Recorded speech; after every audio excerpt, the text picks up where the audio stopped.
What's up, guys? It's Lord Both here for another video, and Apple is spending a ridiculous amount of money on streaming. This comes to us from Deadline, Apple losing over $1 billion a year on streaming. Apple is losing more than $1 billion a year on streaming Apple TV Plus, according to a report in the information that cited two people familiar with the matter. Now, to be fair, wow, that's vague. That is the reporting equivalent of saying, oh, my brother's cousin's sister's uncle's horse. It could literally mean anything from anybody. But is it in the realm of possibility that they're spending $1 billion a year on streaming? I mean, that would make sense. The tech giant has spent over $5 billion a year on content since launching Apple TV in 2019, but trimmed that by about $500 million last year, the report said. Wow, guys, we trimmed the fat by a whole $500 million. Now we're only spending $4.5 billion a year. The company is saved!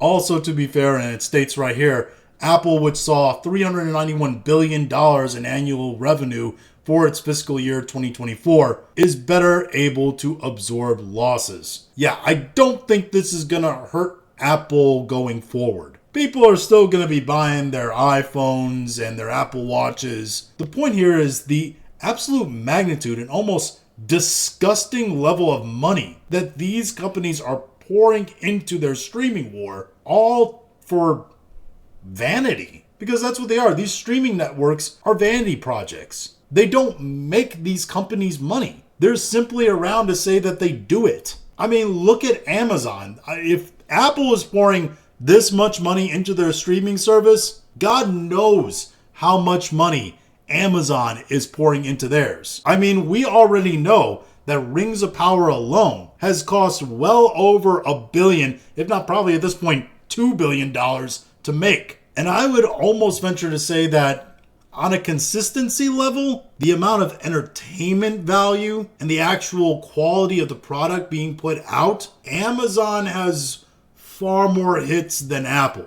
And the amount of stunts and effects they have in a lot of their shows and movies, you can definitely see how they probably spend the money. Except, again, in Rings of Power, which just looks awful anywhere. Apple, it's almost difficult to say exactly where they spend the money. I mean, that's led us to articles like this, and this is from Metro UK. TV show that costs $20 million per episode proves it's worth every penny. And they're talking about Severance right here. Severance costs $20 million per episode. And my question is, why? From everything I've seen of the show in trailers, it looks like they're in a mostly blank set.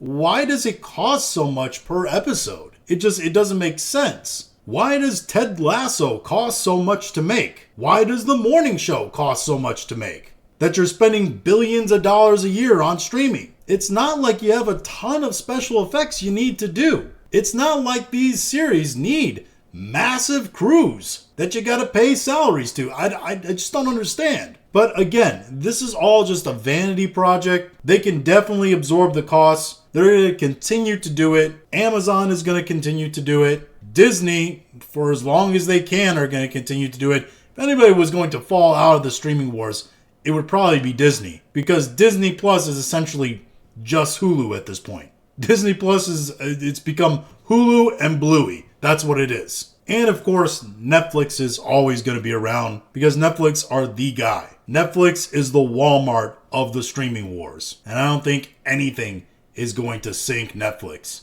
Unless, of course, they make season 3 of Halo. In which case, they deserve to be sunk by that. But those are just my thoughts on all this. If you have your own thoughts, go and leave in the comments. If you like this video, go and like, share, and subscribe. If you didn't like this video, I appreciate you watching all of it. We'll talk to you again later.